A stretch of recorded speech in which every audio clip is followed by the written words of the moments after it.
పులి పిల్లలు జూకి తరలాయి. ఇంతకీ తల్లి పులి ఎక్కడ? సోమశిల అడవుల్లో సంచారం అంటున్నారు, నిజమేనా?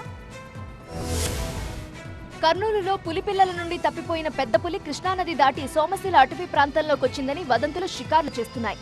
దీంతో అటవీ శాఖ అధికారులు సోమశిల అటవీ ప్రాంతంలో కెమెరాలు ఏర్పాటు చేశారు. పులికి సంబంధించి ఎక్కడా ఆనవాళ్లు కనిపించలేదని తేల్చిన అధికారులు వదంతులు నమ్మొద్దన్నారు. ఈ నెల మొదటి వారంలో పులి పిల్లలు ప్రత్యక్షం పెద్ద సంచలనంగా మారింది. తల్లితో ఎడబాటైన పిల్లలు బిక్కుబిక్కుమంటూ వారం పాటు గడిపాయి. తల్లి దగ్గరకు చేర్చేందుకు అటవీ శాఖ అధికారులు చేసిన ప్రయత్నాలు ఫలించలేదు.